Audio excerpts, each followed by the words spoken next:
우리 원래는 출애굽기 말씀을 나눠야 되죠. 그런데 어, 지금 코로나 확산으로 인해서 4단계 그 거리두기가 시행이 됨에 따라서 급하게 제가 말씀을 좀 바꿨습니다. 지금 이렇게 또 언제 다시 우리가 이곳으로 돌아오게 될지는 모르겠지만 일단은 지금 이곳에서 드리는 또 이 마지막 예배에서 우리들이 함께 생각해봐야 할, 또 들어야 할 하나님의 말씀이 무엇일까 고민하다가 본문을 좀 바꿨습니다.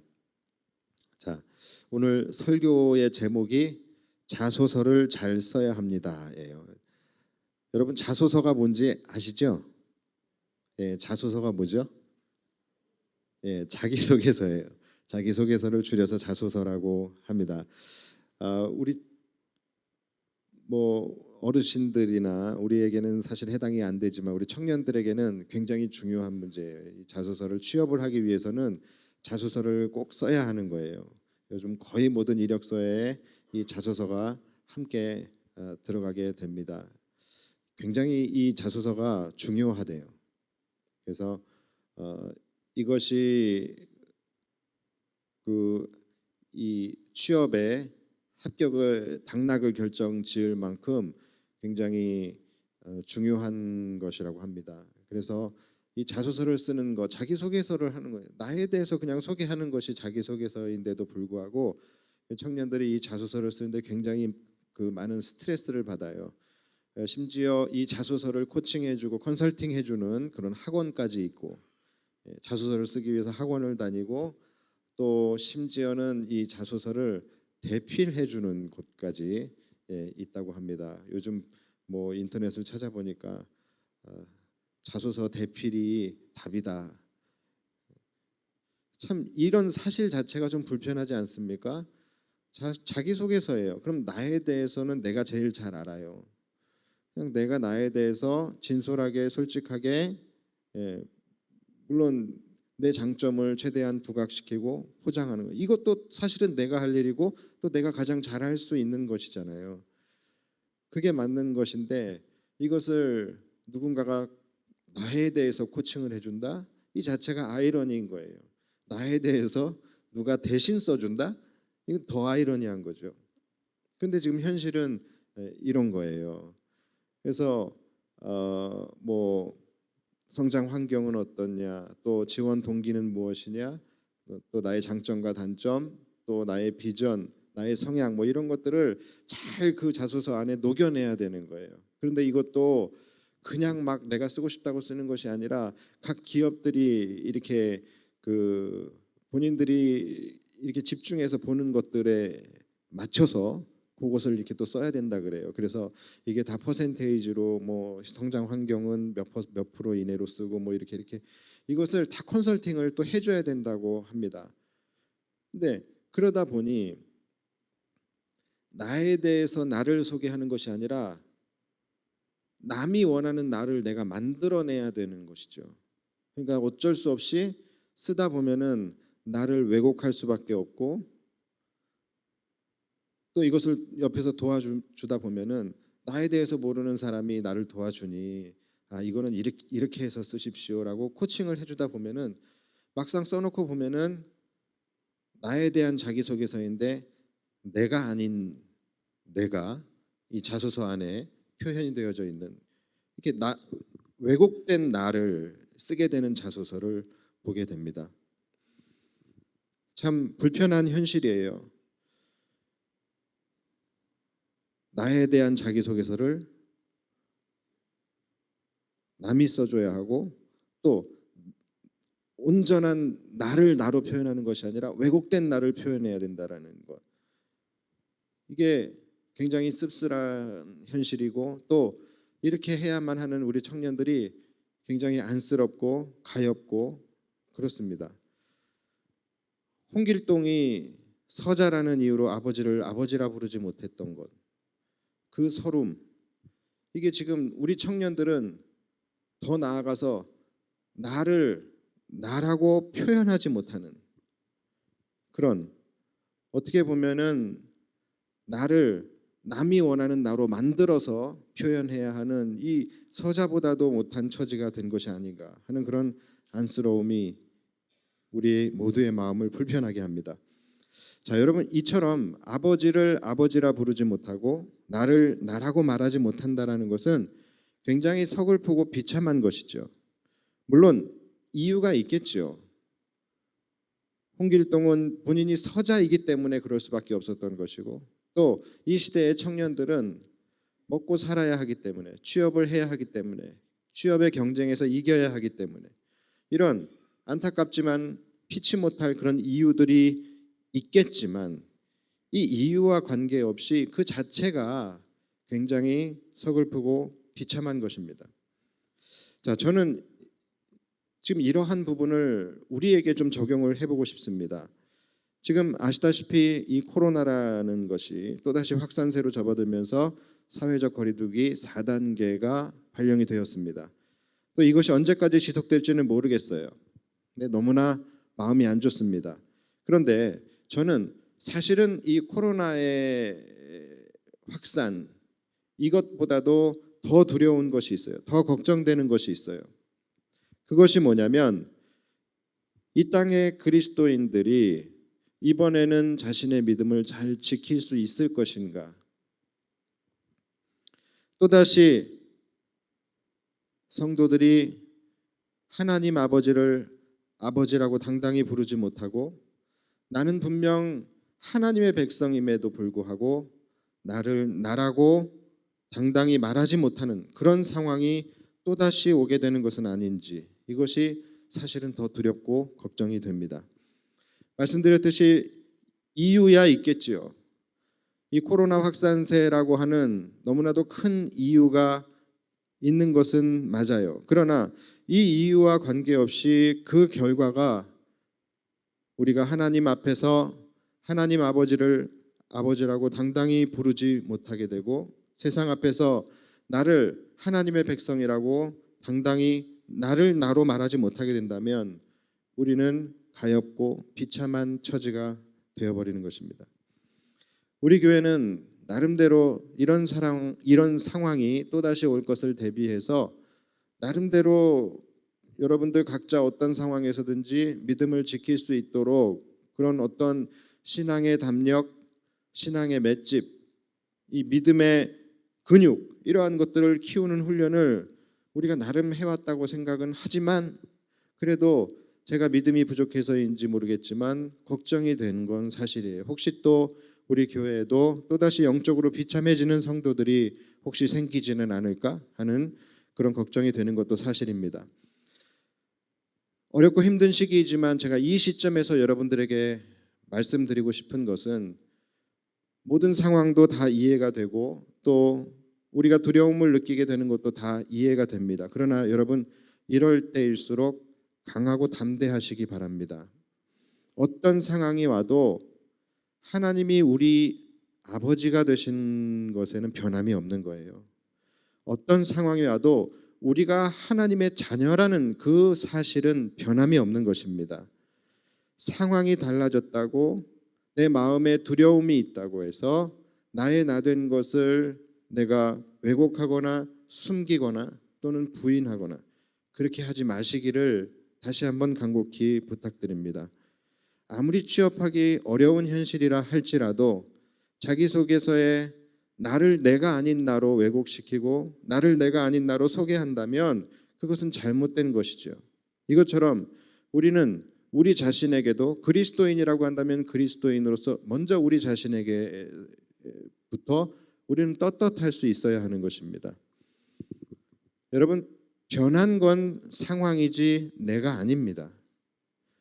변한 것은 상황은 달라지는 거예요. 상황은 달라질 수 있어요. 그러나 내가 성도라는 것은 달라지는 것이 아니에요. 상황은 달라질 수 있지만 하나님이 우리의 아버지가 되시고 우리가 그분의 자녀라는 것은 절대로 변하지 않는 거예요. 이해는 물론 할 수 있습니다. 그러나 그것은 어디까지나 이해일 뿐이지 그것이 정당화될 수는 없는 것이죠. 만약에 이 취업의 현장에서 이 고군분투하고 있는 청년들이 여러분들에게 어른으로서 그럼 우리는 어떻게 해야 하냐라고 그렇게 물어본다면 여러분들은 그들에게 어른으로서 뭐라고 대답하실 수 있으시겠어요? 우리가 정말로 그들을 위하는 어른이라고 한다면, 또 우리가 그들 앞에서 부끄럽지 않은 어른이라고 한다면 우리가 그들에게 해줘야 할 대답은 하나입니다. 너희는 너희에 대하여 정당하게 솔직하게 너라고 당당하게 말해야 한다라고 말해야 하지 않겠습니까? 이들이 고민하는 것, 이들의 갈등이 충분히 이해하고 무엇인지도 우리가 알지만 우리가 그들에게 정답을 말해야 한다면 그렇게 말해야 하는 것이죠.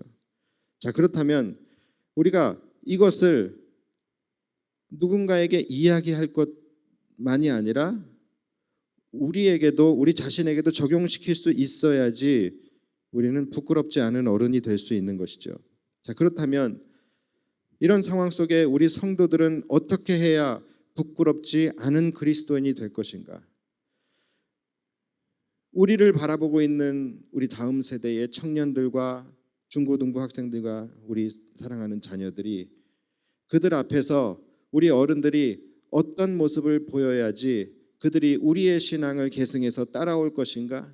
우리가 어떻게 해야지 그들에게 부끄럽지 않은 믿음의 선배로서 어른스러운 모습을 보일 수 있을까?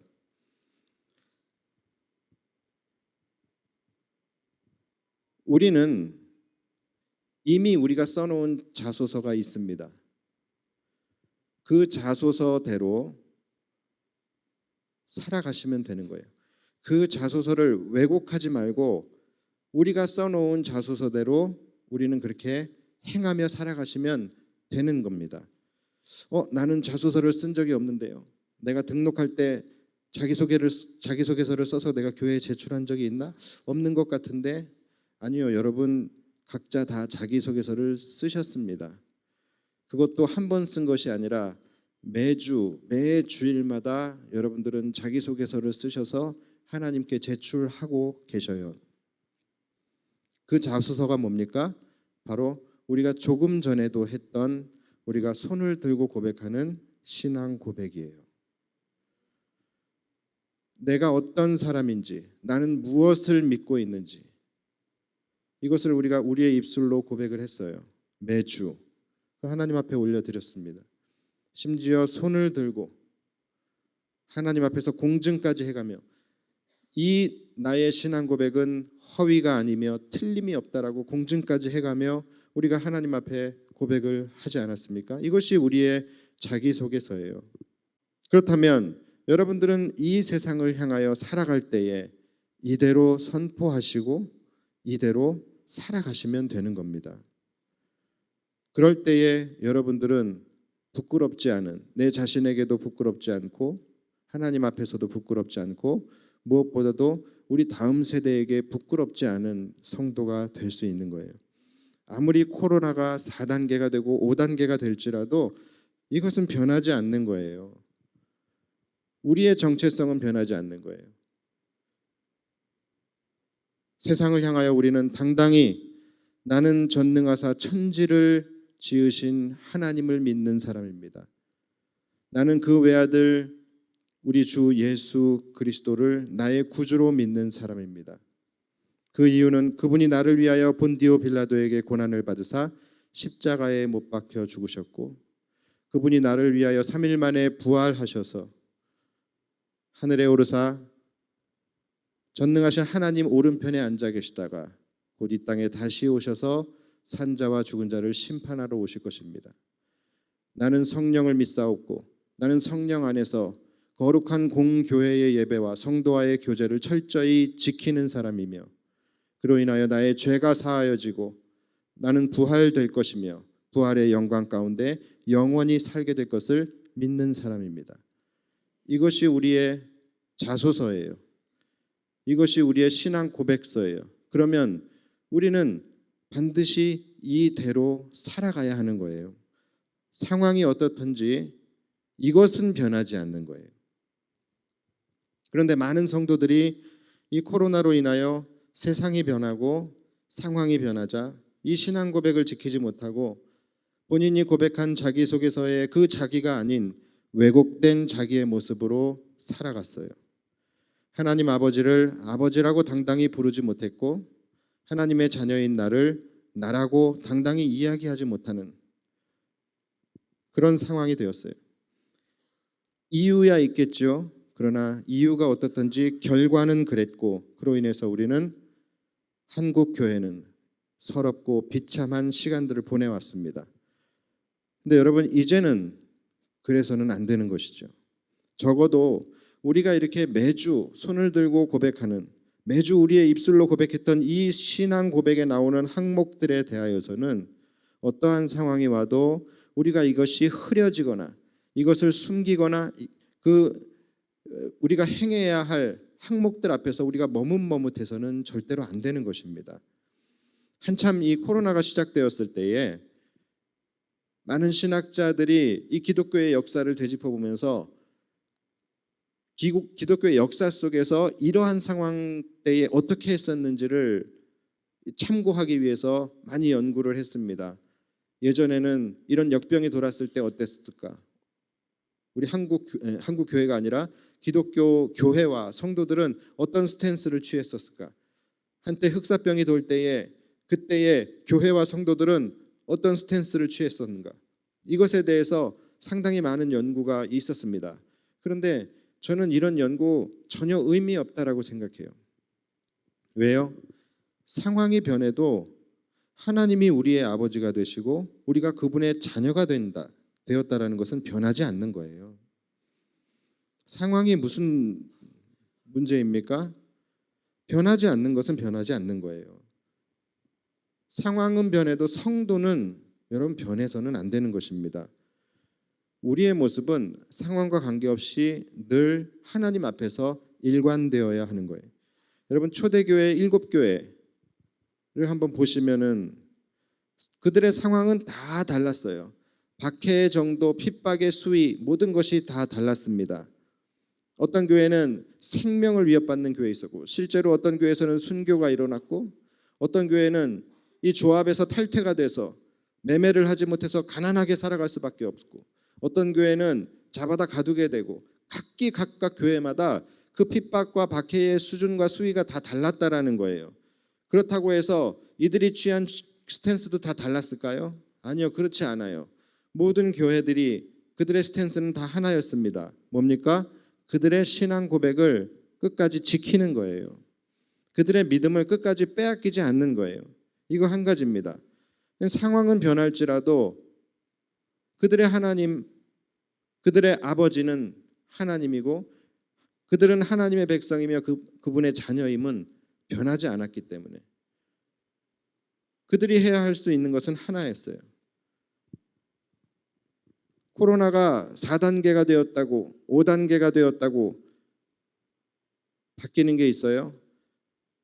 지금 이번에 4단계 됐다고 해서 갑자기 아버지를 아저씨로 부르고 갑자기 자기 딸을 아가씨라고 부르는 그런 집이 있습니까? 변하지 않는 것은 변하지 않는 거예요. 상황이 변하고 시대가 변하고 환경이 변하고 헌법이 바뀌고 그래도 변하지 않는 것은 변하지 않는 것입니다.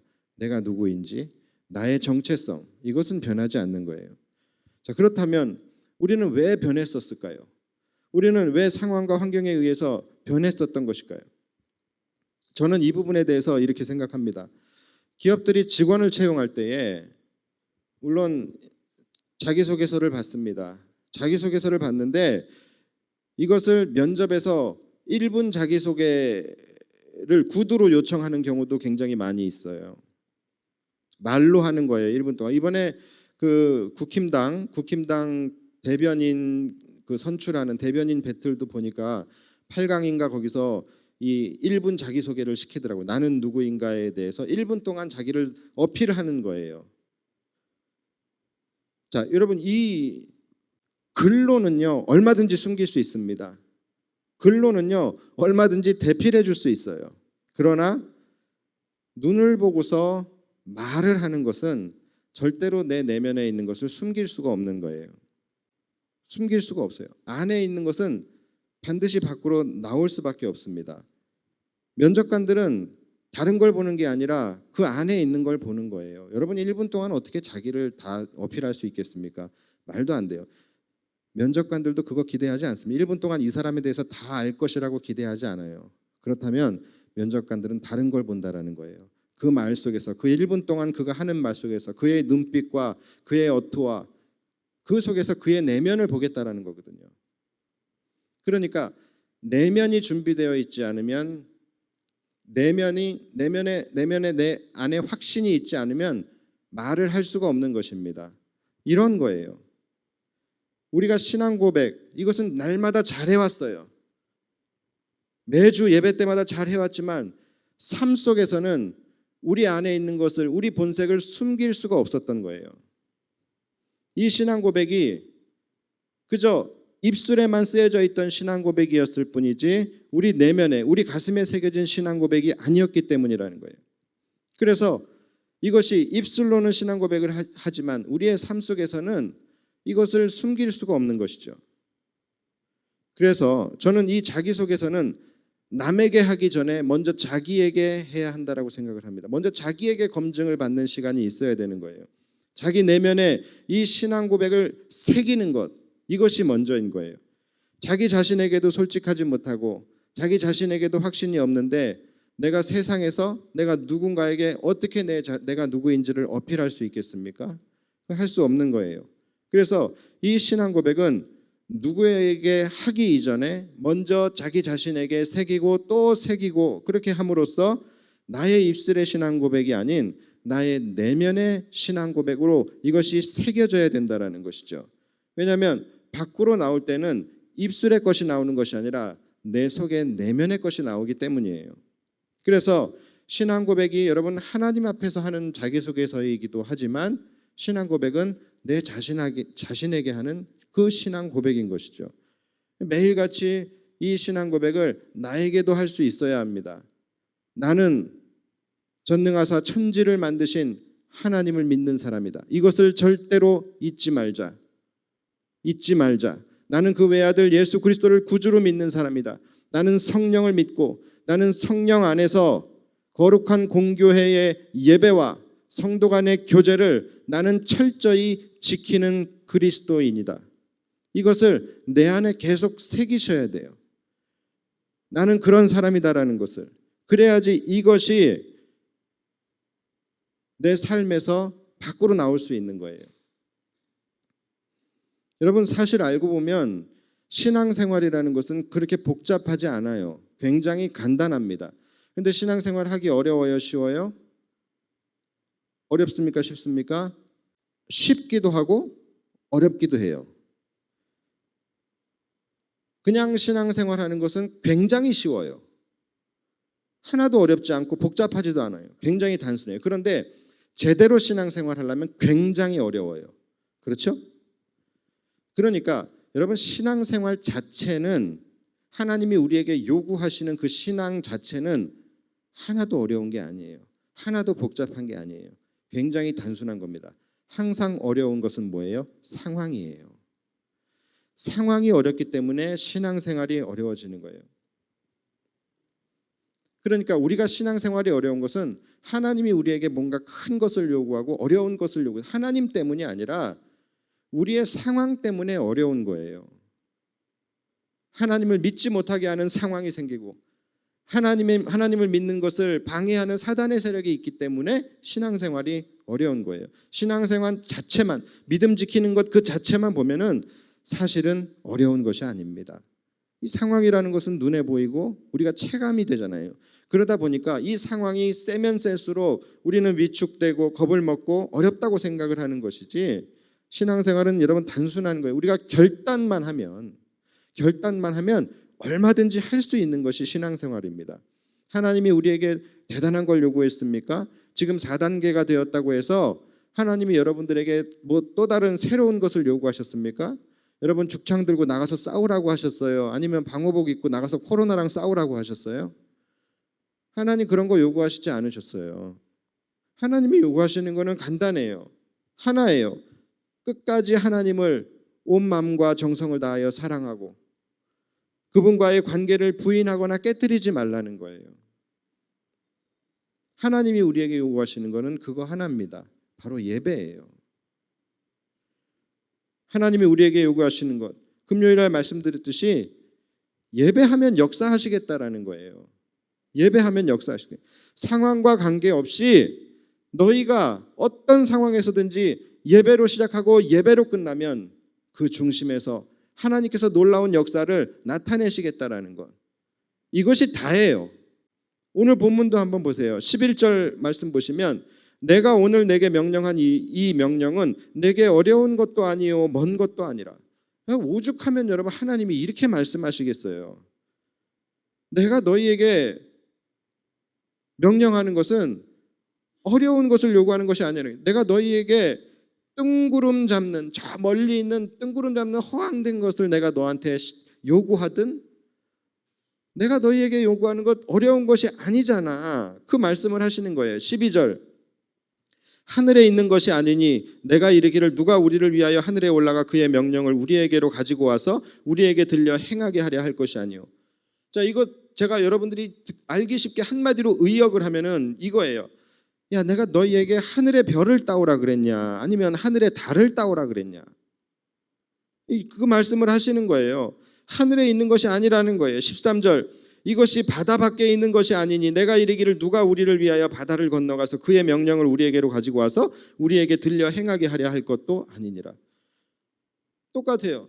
야, 내가 너희에게 언제 바다에 나가서 헤엄쳐서 바다를 건너라고 했어? 아니면 바다 가서 상어를 잡아오라 그랬어? 내가 너희에게 요구한 것은 어려운 것이 아니잖아.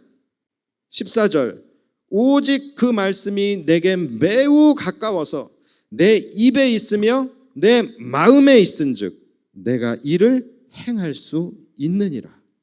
오직 그 말씀이 멀리 하늘에 있는 것도 아니고 바다에 있는 것도 아니고 어디 있다고요? 내 입에 있다라는 거예요. 그리고 더 중요한 것 내 마음에 있다라는 거예요. 내 마음에 새겨져 있다라는 거예요. 내 입술의 고백과 내 마음에 새겨져 있는 것 뭡니까? 지금까지 얘기한 신앙 고백이에요. 우리가 매주 하나님 앞에 올려드리는 자기 속에서 이 신앙 고백 그리고 그것을 우리의 마음에 새기는 것, 이 신앙 고백이라는 거예요. 내 입에 있으며 내 마음에 있은즉 내가 이를 행할 수 있느니라. 너가 마음만 있으면 얼마든지 행할 수 있는 것이라는 거예요. 그리고 그 다음으로 우리에게 이제 선택권을 주십니다.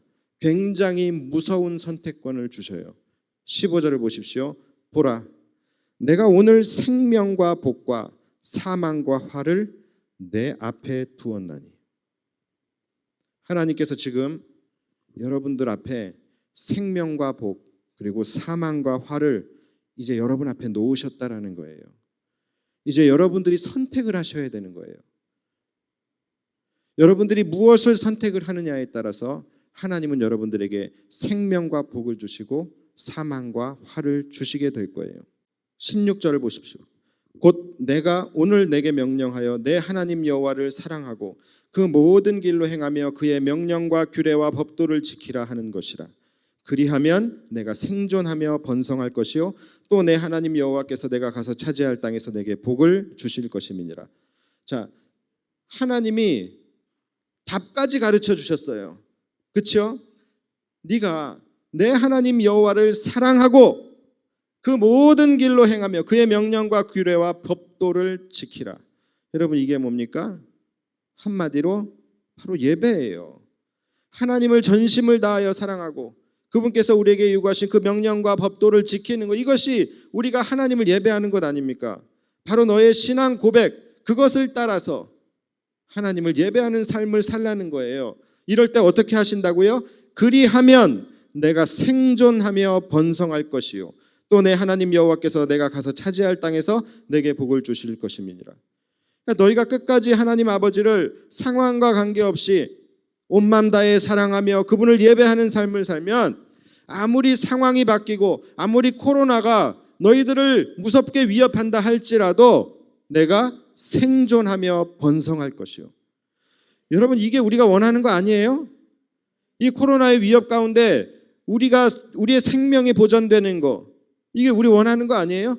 그렇게 해주신다잖아요. 하나님을 온 마음 다해 사랑하는 것, 하나님을 예배하는 삶을 살면 아무리 코로나가 여러분들을 위협한다 할지라도 여러분들의 생명을 보존해 주신다라는 거예요. 그것뿐만이 아니에요. 지금 이 어려운 시기에 지금 자영업자들 모두 다 지금 팍팍 나가 떨어지는 이런 상황에 여러분들은 번성케 하신다잖아요. 이보다 더한 약속이 어디 있습니까? 그게 다가 아니죠. 또 내 하나님 여호와께서 내가 가서 차지할 땅에서 내게 복을 주실 것임이니라. 우리가 차지할 땅이 어디예요? 우리가 영원히 살 땅이 어디예요? 우리에게 구원과 영생도 허락해 주신다라는 거예요. 그러니까 여러분, 예배라는 것이 얼마나 중요한 것입니까? 우리의 신앙 고백이 얼마나 중요한 것입니까? 이 공교회의 예배와 성도의 교제가 얼마나 중요한 것입니까? 그런데 상황이 바뀌었다고 이것부터 내어져 버리는 것, 상황이 바뀌었다고 예배부터 멈춰버리는 것, 이것이 얼마나 어리석은 선택일까요? 이것을 지키지 않으면 어떻게 되는지도 그 뒤에 하나님은 말씀하셨지만 너무나 무서워서 제가 본문에 넣지 않았어요. 우리 정신 건강에 해로워질까 봐. 그런데 말이 나왔으니까 그래도 높아심에 제가 18절 한 절만 읽어드릴게요. 만약에 여러분들이 이것을 지키지 않을 경우에 18절, 내가 오늘 너희에게 선언하노니 너희가 반드시 망할 것이라. 너희가 요단을 건너가서 차지할 땅에서 너희의 날이 길지 못할 것이라. 무서워서 더 이상 못 있겠어요. 자, 여러분, 또다시 우리는 다음 주부터 차 안에서 예배를 드려야 합니다. 우리의 삶의 능력이 되었던 금요 성령 집회도 이제 중단돼 버렸어요. 이것이 언제까지 지속될지는 모르겠지만 분명한 건 지금 상황은 많이 안 좋게 변했다라는 거예요. 여러분, 그러나 변한 것은 상황이지 우리의 믿음이 아닙니다. 변한 것은 상황이지 내가 아니라는 거예요. 변한 것은 상황이지 하나님이 아니라는 거예요. 여전히 하나님은 우리의 아버지시고 여전히 나는 그분의 자녀입니다. 우리는 이럴 때일수록 더 잘 예배해야 하고 이럴 때일수록 우리는 더 신앙 고백을 붙들고 지켜야 하는 것이죠. 여러분, 코로나가 호흡기를 통하여 전파된다고 해서 호흡을 멈춰버리면 됩니까?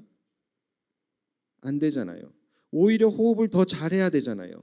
오히려 호흡을 지켜야 되잖아요. 그래서 그 호흡을 지키기 위해서 이 마스크라는 방어막 쓰고 다니잖아요. 여러분, 우리는 예배를 통하여 호흡하는 그리스도인들이에요. 아무리 코로나가 왔다 할지라도 우리의 호흡인 예배를 멈춰서는 안 되는 거예요. 오히려 더 예배를 잘 드려야 하는 거예요. 오히려 우리는 더 예배를 잘 드리기 위해서 예배의 방어막을 치고 예배를 더 잘 지키고 사수하고 수호해야 하는 것입니다. 그래야 우리가 더 안전할 수 있는 거예요. 기억하십시오. 우리는 예배를 통해 호흡하는 그리스도인들입니다. 이럴 때일수록 우리의 호흡인 예배를 더 잘 지켜내시는 우리 새영광교회 그리고 우리 성도들이 되시기를 주님의 이름으로 축원합니다. 우리의 생명과 복, 사망과 한은 여러분들의 마스크에 달려있지 않아요. 여러분들의 두려움에 떨며 이 방역 수칙을 따라가는 거기에 여러분들의 생명과 복이 달려있는 것이 아니라는 거예요. 우리의 생명은 오직 예배에 달려있음을 절대로 잊지 마시기 바랍니다. 여러분들이 앞으로 어떻게 살아가게 될 것인지 여러분들의 삶은 예배가 답해 줄 거예요. 예전에 자동차 광고, 현대 그랜저 광고에 이런 카피가 있었습니다. 요즘 어떻게 지내냐는 친구의 말에 그랜저로 답했습니다. 굉장히 멋있는 카피예요. 그렇죠? 그러니까 본인의 성공을 그랜저로 답했다는, 요즘 어떻게 지내냐는 친구의 말에 그랜저로 답했습니다. 여러분, 세상 사람들은 자신의 평안과 자신의 성공을 그랜저로 답하는지는 모르겠지만 그 그랜저가 과연 그들의 어디까지 책임져 줄 수 있을까요? 그들의 인생의 영혼까지도 책임져 줄 수 있을까요? 우리 그리스도인들은 그런 걸로 답하는 게 아니에요. 우리 그리스도인들은 요즘 어떻게 지내냐는 친구의 말에 우리는 예배로 답해야 합니다. 예배로 답해야 하는 거예요. 예배는 우리의 모든 것을 책임져 줄 수 있어요. 그랜저는 책임져 줄 수 없는 것까지도 예배는 책임져 줄 수 있습니다.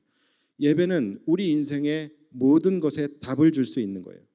그럴 만큼 예배는 우리에게 소중한 것이고, 예배는 결코 우리가 숨겨야 할 것도 아니고 눈치 봐야 할 것도 결코 아니에요.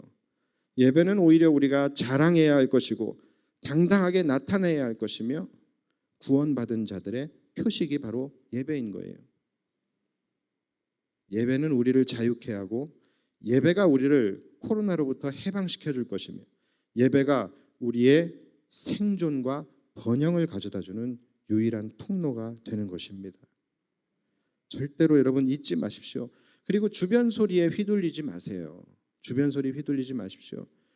우리가 주변 소리에 귀를 열고서 거기에 집중하다 보면 진짜 들어야 할 소리에 집중하지 못하게 돼요.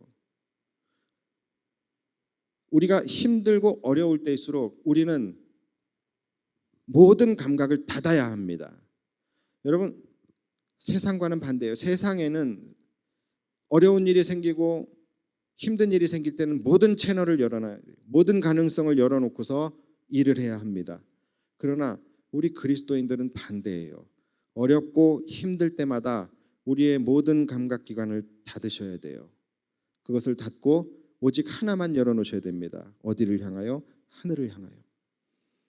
우리는 이럴 때일수록 하나님의 음성에만 집중해야 하는 거예요. 왜 그러냐면 하나님이 지금 그러고 계시기 때문이에요. 하나님은 결코 우리의 어려움과 이런 상황에 침묵하시는 분이 아니에요. 어렵고 힘들 때마다 하나님은 오직 우리를 더욱더 집중하시고 우리의 작은 소리에 귀를 기울이십니다.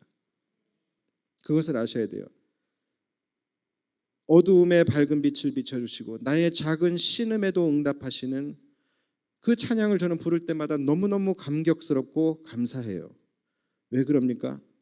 여러분, 하나님이 과연 여러분들의 기도 소리만 들으실 것 같아요?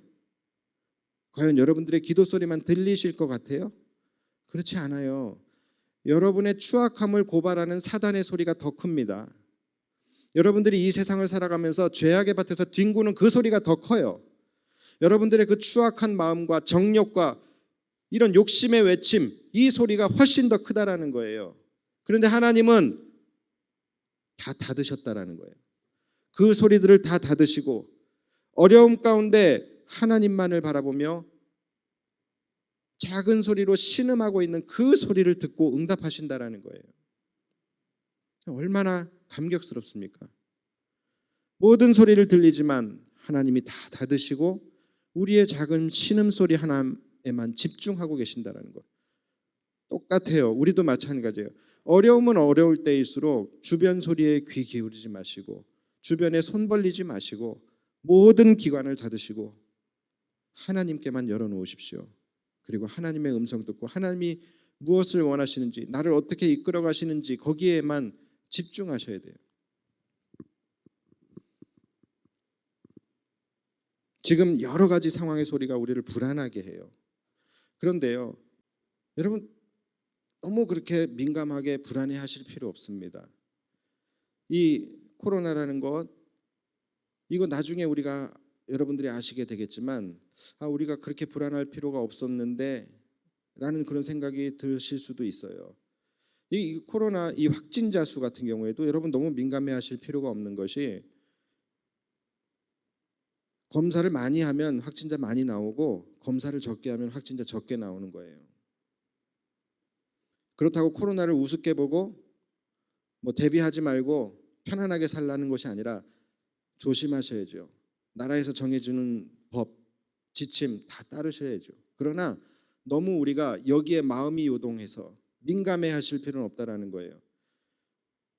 검사를 많이 하면 많이 나오는 거예요. 지금 우리나라의 검사 수치는요, 세계 거의 밑바닥입니다. 하위. 지금 하루에 검사 수가 지금 다른 나라들 같은 경우에는 20명, 30명, 또 더 하는 나라는 60명 이렇게까지도 해요. 1000명당. 우리나라는 1000명당 0.45명 정도밖에 안 돼요. 검사 수가. 그러니까 만약에 우리가 그들 수준으로 검사 수를 늘리면은 이미 지금 우리 몇천 명이에요. 그러니까 그 확진자 수 자체가 의미가 없다라는 것이 아니라 너무 많은 의미를 두고 여러분들이 거기에 예민해하지는 마시라는 거예요. 하나님이 있잖아요. 예. 어차피 이미 우리는 지금 몇천 명대 확진자가 매일매일 나오고 있었던 상황이었어요. 그러니까 여러분 너무 거기에 내 삶을 빼앗기고 내 온 정신을 빼앗기고 그러지 마시고 하나님 의지하고 그냥 여러분들 지금까지 살아오신 것처럼 잘 살아가세요. 지키라는 거 잘 지키시고 그냥 그렇게 사시면 하나님이 여러분들의 생명을 보존하시고 번성케 해주신다잖아요. 예배 잘 드리시고 그렇게 사시면 걱정할 거 없습니다. 주변의 소리에 너무 귀 기울이지 마시고 하나님만 바라보며 그렇게 사시는 여러분들이 되시기를 주님의 이름으로 축원합니다. 기도하겠습니다. 주님 감사합니다.